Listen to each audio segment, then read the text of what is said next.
우리 부모님들 중에는 자식에게 기대지 않고 남은 노후를 오로지 자신의 삶에 충실하며 보내는 분들이 있습니다. 반면 어떤 부모님들은 자식에게 매번 전화해서 아프다고 말하거나 성인이 된 자식에게도 사사건건 간섭을 일삼는 분들도 있습니다. 어디까지가 관심이고 어디까지가 간섭인지 그 경계는 모호합니다. 입장을 바꿔서 생각했을 때 자식들이 불편해할 행동이라면 그 행동은 자제하는 것이 좋습니다. 아마 많은 부모님들께서 자식이나 며느리의 마음을 헤아려 생각해보는 연습을 하지 않았을 것입니다.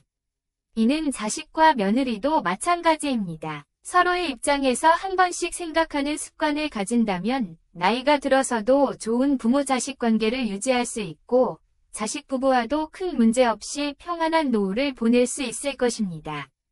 그러나 반대의 입장을 고려하지 않고 나의 어려움만 이해해달라고 하거나 지나치게 의지하려는 마음을 자식들에게 표현하게 되면 자식들은 긍정적인 생각을 하기는 어렵습니다. 오늘은 노후에 자식에게 부담을 주지 않고 홀가분한 마음으로 지내기 위해 지켜야 할 3가지를 알려드리겠습니다. 오늘의 내용을 반복해 들으시면서 영상의 내용 중 하나라도 실천해 보셨으면 좋겠습니다. 자녀들을 위해 지켜야 할 첫째는 자녀들에게 의사결정권을 넘기는 것입니다. 부모가 자식 대신 직업, 집, 결혼 등 의사결정을 하려고 하는 것을 경계해야 한다는 의미입니다. 이렇게 다 큰 자식 대신 선택을 해주려는 것은 부모로서의 걱정에서 비롯된 것이며 자식들이 여전히 어리게 보이기 때문에 잘못된 선택을 막아주고 싶은 마음이 있을 것입니다. 하지만 이렇게 매번 자식 대신 결정을 해주면 자식들은 이러한 상황마다 부모에게 의지하려 하거나 자유를 빼앗긴 기분을 느낄 수 있습니다. 또한 선택을 대신해 주고 돈을 지원해 준다면 나중에 자식들에게 기대하는 심리가 생기게 됩니다. 정신건강의학과 의사 오은영 박사님께서는 양육의 목표는 자립과 독립이라는 말을 하셨습니다. 그만큼 자녀가 스스로 무언가를 선택하고 해결할 수 있게끔 일찍이 선택권을 넘겨주어야 한다는 것입니다. 물론 자녀들이 처음에는 잘못된 선택을 할 수도 있습니다. 하지만 그 모습을 바라보지 못하고 사사건건 간섭하고 대신 결정해버린다면 자녀들은 인생에서 그 어떤 것도 배우지 못하게 됩니다. 잘못된 선택들도 해봐야 나중에 더 크면 옳은 선택을 스스로 할 수 있게 되는 것입니다. 그러니 부모님들은 아무리 자녀들의 행동이 이해가 가지 않더라도 그냥 지켜봐주는 것이 좋습니다. 대신에 만약 스스로 결정을 하게 됐을 때 그 책임도 자녀들 스스로가 지게 해야 합니다. 일이 잘못됐을 때마다 부모님들에게 손을 벌리거나 하지 않도록 해야 합니다. 물론 우리 부모님들께서 자식들 사랑하고 걱정하고 뭐든 해주고 싶은 마음은 이해합니다. 하지만 이것이 오히려 독이 되어 자녀들이 혼자서는 아무것도 해결하지 못하게 만드는 원인이 됩니다. 이렇게 자녀들의 자립심을 키워주지 못한다면 아무리 많은 재산을 물려준다 하더라도 그 돈이 지켜지리란 보장도 없습니다. 재산 물려주는 것보다 더 중요한 것이 이처럼 자녀들이 직접 의사결정을 하고 문제를 해결할 수 있는 문제해결력을 키워주는 것입니다. 부모는 자식이 뭐가 되든 자기 인생을 스스로 살아가도록 자생력을 키워줘야 하는 것이죠. 이것이 부모가 자식에게 줄 수 있는 가장 큰 재산입니다. 이렇게 하지 않고 계속 돈으로 지원을 해주면서 자녀들 고생해서 키우게 되면 나중에 다 대가를 원하게 됩니다. 그리고 이렇게 지원을 해줘도 만약 자식들의 일이 잘 풀리지 않는다면 부모가 지원을 해줬던 것에 대한 고마움을 가지지 않을 수도 있습니다. 일례로 어릴 때부터 일해서 동생 유학에 대학원까지 졸업했는데 맨날 자기한테 해준 게 뭐냐고 자기 친구들 부모는 이거 해주고 저거 해줬다고 불평불만만 하고 아직도 엄마한테 엄청 못되게 구는 아들도 있습니다. 자식들 커서 만약 못 살게 되면 부모님이 해줬던 거 기억 못하고 신세 한탄하며 부모님 원망하는 경우가 참으로 많습니다. 이런 이유로 뭔가 물질적인 것을 계속 지원해주는 것보다 혼자 결정하고 혼자 해결하고 혼자 책임지도록 하는 연습을 시켜주는 것이 가장 큰 재산이라 말씀드리는 것입니다. 자녀들에게 자립심을 길러주기 위해 다음과 같은 방법들이 있습니다. 첫째는 인내심을 가지는 것입니다. 많은 부모님들이 이렇게 인내심이 없고 성격이 급해 자녀들이 잘못된 선택을 할 것 같으면 바로 참견을 하려는 경향이 있습니다. 하지만 자녀가 스스로의 페이스에 맞춰 발전하고 성장할 수 있는 시간을 배려해주는 것이 좋습니다. 자녀가 아직 어리다면 신발끈을 매번 묶어주는 대신 혼자 묶을 수 있도록 5분이건 10분이건 기다려주는 것입니다. 이렇게 기다리면서 못할 것 같을 때 그때 잘 알려주는 것이 좋습니다. 두 번째는 실수에도 격려를 해주는 것입니다. 만약 자녀가 성인이 되어서 직장에 붙지 못한다고 해도 이 직장 저 직장 대신 알아봐주는 것이 아니라 그저 격려하면서 기다려주는 것이 좋습니다. 만약 조언을 주고 싶은 게 있다면 강요가 아니라 이런 길도 있다고 선택지를 주는 것이 좋습니다. 여기서 주의할 것은 내가 정한 것을 그냥 따르라는 말이 아닌 나는 너의 결정을 존중한다. 하지만 너가 아직 모르는 길이 있을 수 있다. 이러이러한 방법도 있으니 그냥 참고만 해라라는 정도의 조언을 해주는 것은 좋습니다. 제일 중요한 것이 문제 해결을 스스로 할 수 있게끔 기다려주는 것입니다. 자녀가 어려운 문제를 맞닥뜨렸을 때 직접 나서서 해결해 주려는 충동을 자제하는 것이 좋습니다. 제일 경계해야 할 것은 바로 자녀들의 문제를 돈으로 해결해 주려고 하는 것입니다. 이러면 앞서도 얘기했지만 자녀들이 자신들의 노후를 책임져 줄 거라는 기대가 생기게 되고 대개 자녀들은 이런 부모님들의 기대를 채워주지 못할 것입니다. 기대를 안 하면 모두가 효자효녀다라는 말이 있습니다. 만약 자녀들이 부모에게 손 벌리지 않고 자기들 스스로 문제를 해결해 왔다면 부모님은 자식에게 별 기대를 하지 않게 될 것이고 더욱더 평안한 부모-자식 관계로 오래 지낼 수 있게 되는 것입니다. 효도를 바라는 자체가 요즘 시대와 맞지 않는다는 말도 있으나 자식에게 많이 투자했다면 당연히 기대라는 것이 생길 수밖에 없는 것도 사실입니다. 하지만 기대는 대개 실망으로 이어지는 경우가 많습니다. 그렇기 때문에 물질적으로 무언가를 해주려 하지 말고 내면적으로 정신적으로 자녀들이 성장할 수 있게끔 만들어주는 연습을 조금씩 해보시길 바랍니다. 이것을 한 번에 바꾸기는 쉽지 않을 것입니다. 그러나 조금씩 차근차근 자녀들의 결정을 존중하는 연습을 해보셨으면 좋겠습니다. 자녀들을 위해 지켜야 할 두 번째는 자식에게 아픈 얘기, 우울한 얘기를 반복적으로 하지 않는 것입니다. 습관적으로 자식과 통화할 때 이곳저곳이 아프다는 얘기로 대화를 시작하거나 다 죽어가는 목소리로 힘없이 전화를 하는 부모님들이 계십니다. 이렇게 하게 되면 자식 입장에서 통화할 때마다 힘이 많이 빠지게 될 것입니다. 이렇게 늘 전화할 때마다 아픈 얘기 혹은 뒷담화를 듣고 있다는 자녀들이 상당히 많은 것 같습니다. 만약 반대로 자식들이 부모에게 전화해서 아프다고 하고 부정적인 이야기만 하게 된다면 부모님 입장에서 기분이 어떨까요? 물론 처음에는 자식이 안쓰러울 것입니다. 자녀들도 마찬가지로 초반에는 안쓰러운 감정을 느낄 것입니다. 하지만 계속 반복적으로 부정적인 얘기들만 듣게 된다면 지겹고 싫을 수밖에 없습니다. 특히나 이런 얘기를 정말 습관적으로 하게 된다면 듣는 사람 입장에서는 참으로 힘들 것입니다. 만약 아프다는 말을 할수록 자녀들이 반응해주지 않으면 더 외로워질 수 있습니다. 그런 말들에서 자녀들은 기대는 느낌을 받게 돼 부담스럽게 생각하게 될 수 있습니다. 물론 한 번씩 어디가 정말 불편하면 그것은 반드시 자식들에게 얘기를 하는 것이 좋습니다. 매번 통화할 때마다 그러지만 않으시면 됩니다.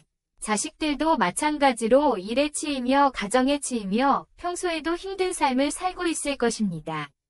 거기다가 부모님과의 통화에서조차 부정적인 말을 듣게 된다면 부모에게 전화하기가 꺼려질 것입니다. 아픈 얘기뿐만 아니라 배우자에 대한 뒷담화, 며느리에 대한 뒷담화 이런 것들도 하지 않는 것이 좋습니다. 누군가의 뒷담화를 매번 듣고 좋아할 사람은 없습니다. 같은 뒷담화를 반복적으로 하는 분들이 계십니다. 말하는 당사자는 느끼지 못할지언정 그 말을 반복해서 듣는 사람은 당연히 피로감을 느낄 것입니다. 한 예로 조용한 성격을 가진 아들이 어머니와 통화할 때마다 어머니가 자식이 가장 잊고 싶고 생각하고 싶지 않은 돌아가신 아버지의 부정적인 과거사를 계속 들춰서 또 말하고 또 말하기를 수십 년 하셨다고 합니다. 어느 날 또 그 얘기를 하시는 어머니께 폭발하여 생전 처음 소리를 질렀다는 분의 사연도 있었습니다. 이 정도로 부정적인 얘기를 똑같이 반복하는 것을 듣는 사람은 정말 그 자체로 많은 스트레스를 받을 것입니다. 뿐만 아니라 옆집 사람 욕, 형제 욕을 하는 것도 지양해야 합니다.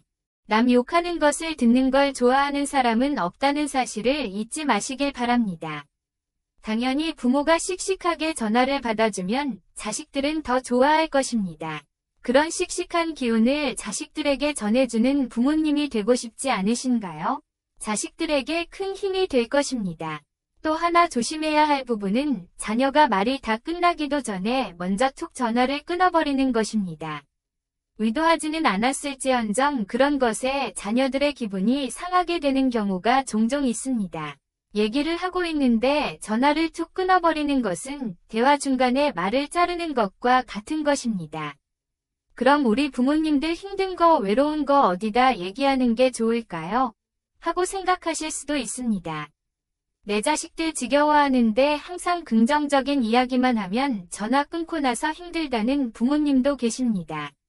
왜 부모가 자식한테 용기만 줘야 하냐고 생각하시는 분들도 있을 것입니다. 먼저 항상 부모가 자식에게만 긍정적인 얘기를 해야 하는 것은 아닙니다. 가끔은 힘들다고 외롭다고 얘기를 하시는 것은 좋습니다. 다만 그런 것을 매번 하는 것이 좋지 않다는 얘기입니다. 이것은 자식의 경우에도 마찬가지고요. 만약 자식에게는 얘기를 많이 해서 더 이상 얘기할 곳이 없다고 느껴지시는 분들은 글쓰기를 하는 것도 좋은 방법입니다. 종이와 펜을 준비해 그냥 내 감정을 적어나가는 것입니다. 시를 적는 것도 좋습니다. 사실 아무도 내 힘든 얘기를 듣고 싶어 하지 않을 것입니다. 그럴 때는 자기 자신과 대화하며 글을 적음으로써 푸는 것도 방법이 될 수 있습니다. 실제로 내면의 감정을 글로 적어가면서 마음의 위안을 받는 분들도 정말 많습니다. 글 쓰는 것을 어렵게 생각하지 마세요. 그냥 종이와 아무 펜이나 준비해서 생각나는 말들을 종이에 솔직하게 적으면 됩니다.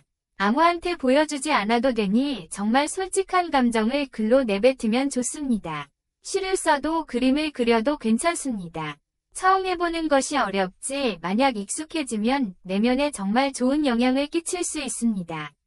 어렵게 생각하지 마시고 이 영상이 끝나면 내 감정을 솔직하게 글로 표현해 보셨으면 좋겠습니다. 글쓰기가 습관이 되면 더 이상 자식에게 기대지 않고 큰 위안을 얻게 될 것입니다.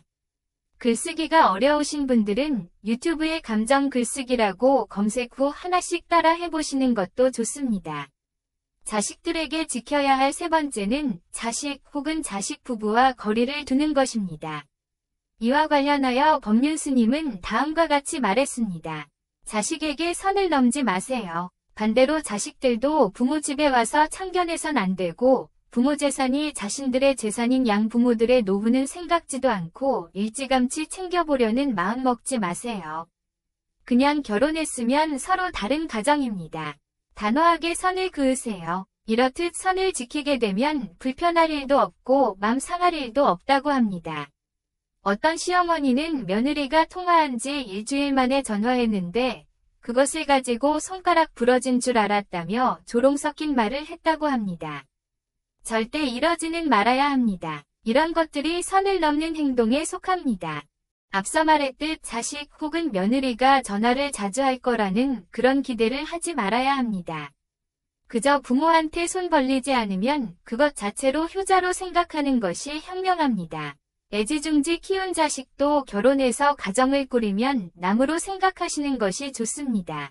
아들 며느리 인생은 자기들이 책임지고 살게 놔두고 나는 그저 내 인생을 살아가는 것이 좋습니다. 이렇게 존중하며 사는 것이 길게 봤을 때 장점이 훨씬 많습니다. 물론 세월이 가고 몸이 아파올수록 부모로서 만족을 못하고 내 안에서 자식들에 대한 욕심이 생길 것입니다. 내가 말을 하지 않더라도 내가 아픈 걸 알아주며 나를 잘 좀 보살펴 주었으면 하는 욕심이 생기는 것도 당연합니다. 하지만 현재 자식들 자기 인생 잘 살고 있는데 그거 말고 뭘 더 바랄까요? 바란다고 나아지는 것도 없습니다. 자식은 아기 때 이미 효도를 다한 것입니다. 인생의 참 기쁨을 알게 해준 존재이기 때문입니다. 건강하게 잘 자라 자기 가족 이루고 사는 모습 자체에 감사해야 합니다. 물론 자식을 막상 결혼시켜보면 기대하지 않고 거리를 두는 것이 말처럼 쉽진 않을 것입니다. 내 인생을 살기 위해 영어 공부도 하고 자격증도 취득하고 바쁘게 살려고 해도 가끔은 서운하고 서글프실 수 있습니다. 특히나 자식에게 무언가 많이 해준 부모님들이라면 더더욱 이런 감정이 드실 것입니다. 이런 감정이 드는 것은 잘못이 아닙니다. 그러니 이런 감정이 든다는 것을 자책하실 필요도 없습니다. 다만 이런 감정이 나에게 도움이 되지 않는다는 사실을 아는 것이 중요합니다. 아무리 자식들에게 실망해봐야 변하는 것은 없습니다. 변할 수 있는 것은 오로지 마음입니다. 내 안의 감정입니다. 자식 출가하고 나면 그냥 손님이다 하고 생각하니 아주 편하다고 하시는 분도 계셨습니다. 간섭과 마음을 접고 나 자신을 위해 살아야 합니다. 내 자신에 집중하는 삶에 익숙해져야 합니다. 물론 이 과정에서 다시 자식에게 서운함이 들 수 있지만 그것은 잠깐일 뿐 다시 내 삶을 사는 것에 집중하는 것이 좋습니다. 너무 견디기 힘들 정도라면 글을 쓰거나 그냥 자식에게 전화해서 한 번쯤은 감정을 표출해 보시는 것도 좋습니다. 너무 꼭 참고 사는 것은 좋지 않기 때문입니다. 매번 자식에게 감정을 표출하는 것만 경계하시면 좋을 것 같습니다. 평안한 노후를 보내고 있는 분들은 자식과 거리를 두고 나 자신의 삶을 사는 것이 최고라고 말합니다. 노후에는 더더욱 나 자신에 집중하는 것이 좋습니다. 자식은 남이다 생각하고 이제껏 내가 하고 싶었던 것들 하면서 노후를 보내는 것이 자식에게도 나 자신에게도 가장 좋은 방법입니다. 자식과 멀어지려 할수록 오히려 자식들이 찾는 부모가 될 것입니다. 너무 자식들에게 내 체력과 에너지를 낭비하지 마세요. 그것은 나중에 자식에 대한 기대로 나에게 돌아올 것입니다. 그러니 자식과 조금씩 거리를 두는 연습을 해보세요. 일주일에 전화를 5번 했으면 이번에는 3번 정도만 해보세요. 너무 한 번에 바꾸지 마시고 천천히 차근차근 해나가시면 됩니다. 자식들에게 쿨한 모습을 보이세요. 자식 없어도 잘 산다는 인상을 심어주면 자식들도 편안하고 관계가 더 좋아질 것입니다. 오늘은 자녀들을 위해 부모가 지켜야 할 3가지에 대해 알려드렸습니다. 첫째는 자녀들이 스스로 문제를 해결할 수 있도록 자립심을 길러주는 것. 둘째는 자식에게 매번 아픈 얘기, 우울한 얘기를 꺼내지 않는 것. 마지막 셋째는 자식 부부와 거리를 두는 것입니다. 이와 더불어 자녀의 입장에서 생각하는 연습을 조금씩 해본다면 더욱 사이좋은 부모-자식 관계가 형성될 것이라 생각합니다. 물론 이것은 자식도 마찬가지입니다. 부모님 지금 잘 계시는지, 내가 만약 부모라면 어떤 외로움이 있을지, 이런 것들에 대해 한번 생각해보는 것만으로 관계에 큰 도움이 될 것이라 생각합니다. 물론 매번 그렇게 상대의 입장에서 생각하는 것은 어렵지만 이 영상을 볼 때만이라도 우리 부모님, 우리 자식들의 마음에 대해서 생각해보는 시간을 가지셨으면 좋겠습니다.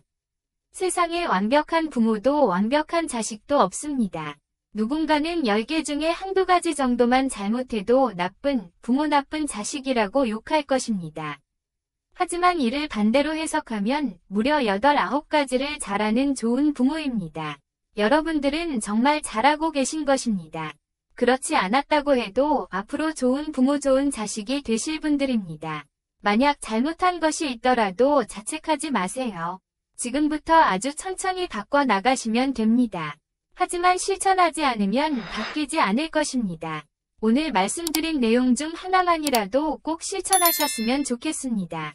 변화는 아주 작고 사소한 실천에서 시작합니다. 실천하는 여러분을 인생 지혜가 응원합니다. 이상으로 오늘의 영상을 마치겠습니다. 다음에 더 좋은 내용으로 찾아뵙겠습니다. 감사합니다.